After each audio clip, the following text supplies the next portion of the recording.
नमस्कार, ABP news पर हाजिर हूं मैं रोमाना इस्सार खान।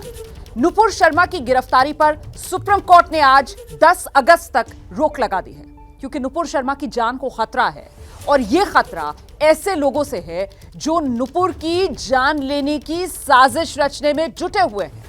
पटना से लेकर पाकिस्तान तक नुपुर के खिलाफ हत्या की प्लानिंग की जा रही है। पटना से गिरफ्तार गैंग्स ऑफ फुलवारी के एक संदिग्ध आतंकवादी के मोबाइल से नुपुर के घर का पता भी मिला है। और जैसे जैसे साजिश में पीएफआई का नाम सामने आ रहा है, ये जो विवादित संगठन है, इस पर बैन लगाने की मांग भी अब तेज हो रही है। तो गैंग्स ऑफ फुलवारी का पूरा गेम प्लान क्या था, इस रिपोर्ट में देखिए आप। जैसे जैसे जांच आगे बढ़ रही है, पीएफआई यानी पॉपुलर फ्रंट ऑफ इंडिया की साजिश की परतें खुलती जा रही है। आपकी टीवी स्क्रीन पर इस वक्त 3 तस्वीरें हैं। पहली तस्वीर बिहार की राजधानी पटना की है, जहां से हिंदुस्तान को मुस्लिम राष्ट्र बनाने की साजिश का खुलासा हुआ। दूसरी तस्वीर पूर्वी चंपारण के चकिया की है, जहां दहशत की ट्रेनिंग दी जा रही है। और तीसरी तस्वीर दरभंगा की है, जहां पीएफआई का झंडा फहराया गया था। पटना में पीएफआई की साजिश का खुलासा फुलवारी शरीफ से 2 संदिग्ध आतंकी की गिरफ्तारी के बाद हुआ। 12 जुलाई को पीएम मोदी का बिहार दौरा था और इस दौरान पटना पुलिस को खुफिया इनपुट मिला था, जिसके बाद छापेमारी हुई और 2 आरोपियों को आपत्तिजनक पर्चे के साथ गिरफ्तार किया गया। और इस गिरफ्तारी के बाद देश विरोधी साजिश की परतें खुलने लगी। उस दिन पटना पुलिस ने 2 आरोपी जलालुद्दीन और अतहर परवेज को गिरफ्तार किया था और इनकी गिरफ्तारी के बाद इनके देश विरोधी मंसूबे के मॉड्यूल का पता चला। पटना पुलिस की एफआईआर में 26 सक्रिय लोगों के नामों का जिक्र है, जिनमें से पटना के रहने वाले 10 लोग हैं, दरभंगा मधुबनी के 3 लोग, कटिहार के 2, नालंदा, पूर्वी चंपारण, सारण, मुजफ्फरपुर, अररिया और वैशाली के 1 लोग हैं। इस नेटवर्क में शामिल 5 लोग अब तक गिरफ्तार हो चुके हैं। इसी बीच एबीपी न्यूज को जो जानकारी मिली है, उसके मुताबिक गिरफ्तार संदिग्ध आतंकी अतहर परवेज के मोबाइल से नुपुर शर्मा का नंबर और पता मिला है। अतहर परवेज ने पूछताछ में बताया है कि नुपुर के दिल्ली वाले घर का पता व्हाट्सएप ग्रुप में डाला गया था। मकसद ये कि जो भी उसके घर पहले पहुंचेगा वह हमला करेगा। एनआईए, आईबी और पटना पुलिस की छानबीन के दौरान ये जानकारी सामने आई है। मतलब साफ है कि पटना में रची जा रही साजिश का मकसद नुपुर शर्मा के घर पर जाकर हमला करना था। फिलहाल अतहर परवेज की रिमांड खत्म हो चुकी है और कोर्ट के आदेश के बाद उसे बेऊर जेल भेजा जा चुका है। पुलिस की पूछताछ के दौरान अतहर परवेज ने खुलासा किया, आतंक की ट्रेनिंग के लिए ट्रेनर केरल से आए थे। बिहार के 13 जिलों में कैंप ऑफिस में ट्रेनिंग दी जाती थी। पूर्णिया, किशनगंज, कटिहार और अररिया समेत 13 जिलों में कैंप ऑफिस हैं। नामजद आरोपियों की तलाश में पुलिस करीब 8 जिलों में छापेमारी कर रही है। खुलासा ये भी हुआ है कि नुपुर कांड के बाद विवादित वीडियो दिखाकर अशिक्षित और बेरोजगार मुस्लिम युवकों को गुमराह करना और फिर आतंक के दलदल में धकेलना इनके गैंग का मकसद हो गया था।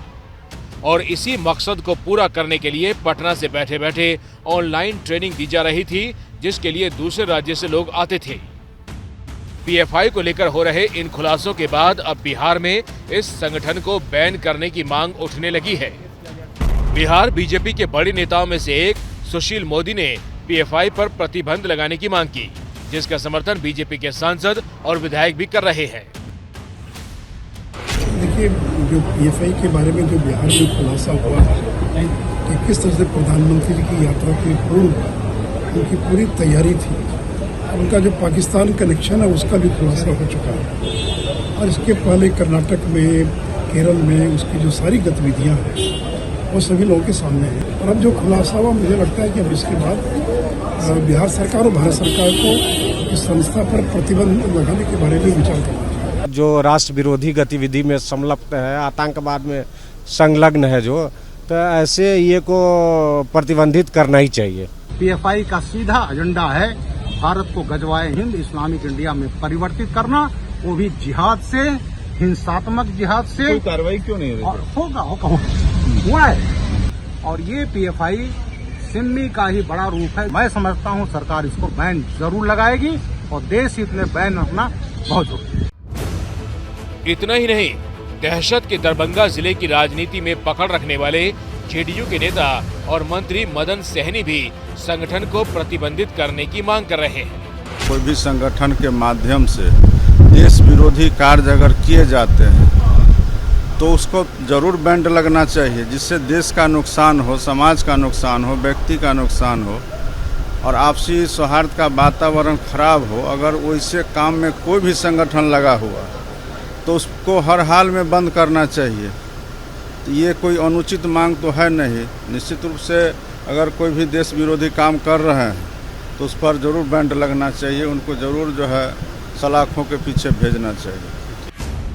मदन सहनी बिहार के जिस दरभंगा जिले की राजनीति करते हैं, वहां पीएफआई की जड़ें काफी गहरी हो चुकी हैं और सालों पहले तक दरभंगा आतंक के मॉड्यूल के लिए कुख्यात रहा है।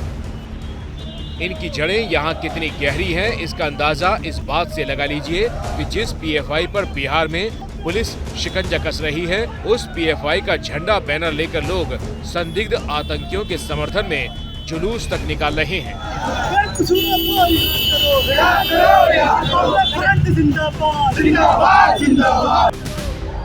जिस दरभंगा में ये जुलूस निकाला जा रहा है, वहाँ के 3 लोग इस गैंग्स ऑफ फुलवारी में सक्रिय थे। इनमें से एक सनाउल्लाह पीएफआई का बिहार का महासचिव है, जिसके गांव में पीएफआई की बैठकें होती थी। एबीपी न्यूज के पास उसका वीडियो भी है। सनाउल्लाह के गांव में ही रहने वाले मुस्तकीन को एबीपी न्यूज ने खोज निकाला। पुलिस को मुस्तकीन की भी तलाश है, जिसका नाम एफआईआर में भी है। हालांकि मुस्तकीन खुद को बेगुनाह बताते हुए दावा कर रहा है कि उसका पीएफआई से कोई रिश्ता नहीं है। मुझे तो इन चीजों के मामले में कोई नॉलेज नहीं है कि क्यों हुआ, किसने नाम डलवाया, क्योंकि मैं अपना घर द्वार छोड़ करके मैं शहर में रहा हूँ, 3 साल से रह रहा हूँ लगभग। सर मुझे उनका कोई संपर्क ही नहीं है, कुछ नॉलेज भी नहीं है मेरे को। मैं सर जानता इतना हूँ कि सर मैंने किसी तरह का भी कोई कांड नहीं किया।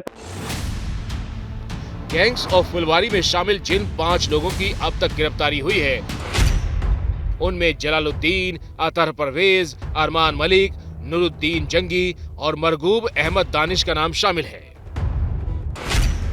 मरगूब अहमद दानिश के बारे में बताया जाता है कि वो गजवा-ए-हिंद नाम से व्हाट्सएप ग्रुप चलाता था, जो पाकिस्तान के आतंकी संगठनों से जुड़ा था। सूत्रों की माने तो जांच में ये भी पता चला है कि दानिश खुद को आईएसआई का एजेंट भी बताता था।